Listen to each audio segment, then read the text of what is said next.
జగిత్యాల జిల్లాలో ఘోర బస్సు ప్రమాదం చోటు చేసుకుంది. మల్లాపూర్ సమీపంలో స్కూల్ పిల్లలు వెళ్తున్నటువంటి ఆటో బోల్తా కొట్టింది. ఈ ప్రమాదంలో 15 మంది చిన్నారులకి తీవ్రంగా గాయాలయ్యాయి. క్షతగాత్రులని పోలీసులు వాహనంలో ఆసుపత్రి తరలించారు ఎస్ఐ.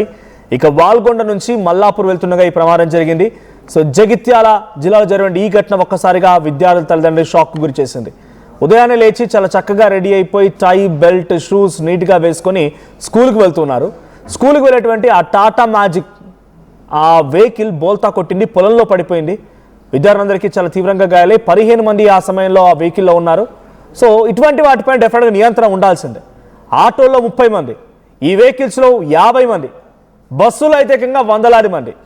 ఏమాత్రం అక్కడ సీటింగ్ కెపాసిటీ అని చెప్తుంటారు, కానీ సీటింగ్ కెపాసిటీకి ఏమాత్రం సంబంధం ఉండదు. అక్కడ వెళ్ళే విద్యార్థుల్ని ఒక చిన్న చిన్న అంటే జంతువులు కూడా తోయం కరెక్ట్ కాదు, కానీ ఓ మేకలనో గొర్రెలనో లేకపోతే ఇంకేదైనా పందుల్లో దూర్చినట్టుగా ఒక చిన్న ట్రక్కులో కొన్ని వందలాది మంది విద్యార్థులు దూరుస్తూ ఉంటారు. చిన్న చిన్న ట్రక్కులు, చిన్న చిన్న ఆటోలు, చిన్న చిన్న బస్సుల్లో వందలాది మందిని కూర్చోబెట్టి దూర్చి మరీ పట్టుకొని వెళ్తుంటారు. ఆ పిల్లలు, పిల్లల లగేజ్, పిల్లల లంచ్ బాక్స్, పిల్లల బ్యాగ్స్, బుక్స్ అన్నీ ఆ చిన్న ఆటో, చిన్న వెహికల్స్లో వెళ్తూ ఉంటాయి. మరి ఇక్కడ జరిగిన ప్రమాదం సంబంధించి 15 మంది విద్యార్థులు ఉన్నారు. అంతా కూడా ఇప్పుడు గాయపడినట్టు తెలుస్తోంది. పొలంలో పడిపోయింది అది. సో ఒక చిన్నారికి తలకి దెబ్బ తగిలి తల నుంచి ఆ రక్తం కావడం మనం చూస్తున్నాం. అక్కడికి సంఘటనా స్థలానికి చేరుకున్న పోలీసు వాహనంలోనే హుటాహుటిన ఆసుపత్రి తరలించారు పిల్లలందరినీ కూడా. సో మల్లాపూర్ దగ్గర జరిగింది ఈ ఘటన. సో వాల్గొండ నుంచి మల్లాపూర్ వైపుగా వెళ్తున్నటువంటి సమయంలో ఈ ఘటన జరిగింది. సో వాల్గొండ నుంచి మల్లాపూర్ వైపుగా వెళ్తున్నటువంటి ఈ టాటా మ్యాజిక్ బోల్తా కొట్టింది. ఒకసారి ఆ సంఘటన స్థలం నుంచి ఆ విజువల్ చూద్దాం. అక్కడ ఎటువంటి సిచ్యువేషన్ ఉంది, ఆటో బోల్తా కొట్టిన తర్వాత స్థానికులు ఆటోని బయట తీసే ప్రయత్నం చేస్తున్నారు. సో ఒక్కసారి అంతకంటే ముందు మా ప్రతినిధి చంద్రశేఖర్ సిద్ధంగా ఉన్నారు లైవ్లో. చంద్రశేఖర్, ఏం జరిగింది? ఆ ఆటోలో ఓవర్లోడ్ కారణంగానే బోల్తా కొట్టిందా, లేదంటే రోడ్డా, లేదంటే ఉదయాన్నే ఆ డ్రైవర్ ఏదైనా నిద్ర మత్తులో కానీ లేకపోతే ఇంకేదైనా కారణాలు ఉన్నాయా? జగిత్యాల జిల్లా మల్లాపూర్ మండలం వాల్గొండకి వెళ్తున్నటువంటి క్రమంలో వాల్గొండ నుంచి మల్లాపూర్ వెళ్తుంది. ఓ ప్రైవేట్ పాఠశాలకు సంబంధించినటువంటి విద్యార్థులు ఉన్నారు. టాటా మ్యాజిక్ ఆటో, ఆ ఆటోలో వెళ్తున్నటువంటి క్రమంలో మల్లాపూర్ సమీపంలోనే ఒక్కసారిగా ఆటో అదుపు తప్పింది. దానికి సహజంగానే ఓవర్లోడ్ ఉంది. స్కూల్ బ్యాగ్స్ అందరూ కూడా లంచ్ క్యారియర్ బాక్సులతోనే వెళ్తున్నటువంటి క్రమంలోనే ఒక్కసారిగా కుదుపుతోని పడిపోవడంతో ఆహాకారాలు చేస్తూ వారు ఏం చేయాలో తోచని ఆందోళనకు గురయ్యారు, భయభ్రాంతులకు గురయ్యారు. వీళ్ళంతా కూడా విద్యార్థులు.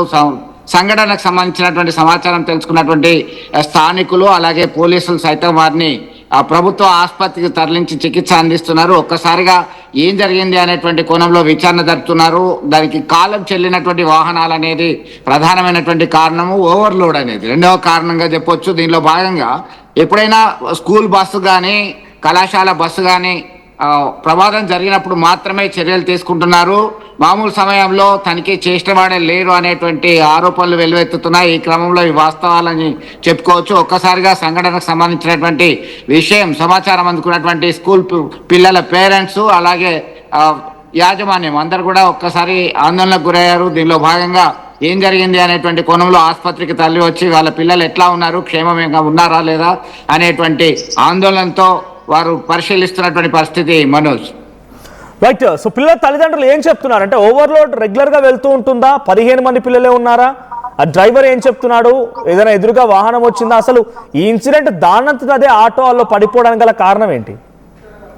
ప్రధానంగా ఓవర్లోడ్, ఎదురుగా వస్తున్నటువంటి వాహనము ఒకటి, మరొకటి స్కూల్కి టైంలో చేరాలనేటువంటి ఆతృతతో వెళ్తున్నటువంటి క్రమంలోనే ఒక్కసారిగా అదుపు తప్పింది. దానిలో దగ్గరలో ఉన్నటువంటి పొలాల్లోకి దూసుకెళ్ళింది అని చెప్తున్నటువంటి పరిస్థితి. ఒక్కసారిగా షాక్ గురైనటువంటి పిల్లలు అయితే ట్రీట్మెంట్ తీసుకుంటున్నారు. ఇంత ప్రమాదం, ఇంత నిర్లక్ష్యం వహించడం వల్లనే ప్రమాదం జరిగింది అని చెప్పేసి పేరెంట్స్ చెప్తున్నటువంటి పరిస్థితి.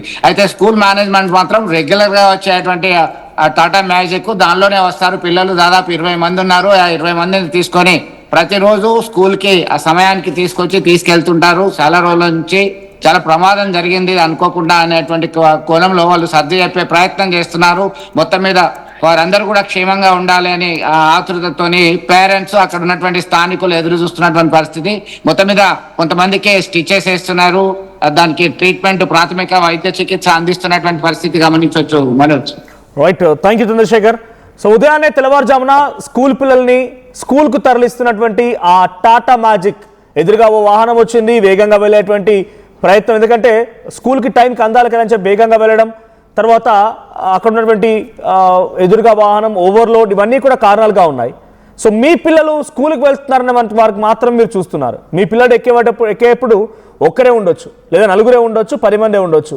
కానీ అలా వెళ్తున్న క్రమంలో వందలాది మందిని, ఒక బస్సులో సహజంగా ఎంతమంది ఉంటారు? 30 మంది లేదా 40 మంది, లేదు ఇంకా ఎక్కువగా అనుకుంటే మహా అయితే 45 మంది. కానీ ఆ స్కూల్ బస్సులో 100 మందిని 80 మందిని ఆ పిల్లల్ని తరలించేటువంటి క్రమంలో ఏదైనా ప్రమాదం కనుక జరిగితే చాలా పెద్ద ఎత్తున తీవ్రంగా నష్టపోవాల్సి వస్తుంది.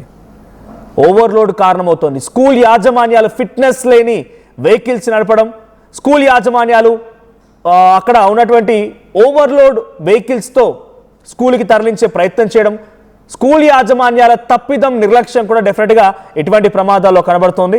మరి ఇక్కడ జరిగిన ఘటనకు సంబంధించి పెరిగిన విద్యార్థులకి చిన్న గాయాలు అవడంతో అందరూ కూడా ఆసుపత్రి తరలించారు. ఎటువంటి ఆ ప్రాణాపాయం లేకపోవడంతో విద్యార్థుల తల్లిదండ్రులు ఊపిరి పీల్చుకున్నారు. లేదనంటే ఇక్కడ ఈ ఘటన ఇంకొంత సంచలనంగానే ఉండేది, సంచలనంగానే మారి ఉండేది. సో ప్రస్తుతానికి మీ పిల్లలు స్కూల్కి వెళ్ళే క్రమంలో ఎలా వెళ్తున్నారు? ఓవర్లోడ్తో వెళ్తున్నారా? ఆటో డ్రైవర్ ఎలా ఉన్నాడు? బస్ డ్రైవర్ ఎలా ఉన్నాడు? ఒక్కసారి గమనించండి. మరి ముఖ్యంగా గ్రామీణ ప్రాంతాలకు సంబంధించి ఎవరైతే ఈ లైవ్ చూస్తున్నారో దయచేసి మీ పిల్లల్ని ఓ కంట కనిపెట్టండి. ఆ స్కూల్ యాజమాన్యాల యొక్క వ్యవహార శైలిని కనిపెట్టండి.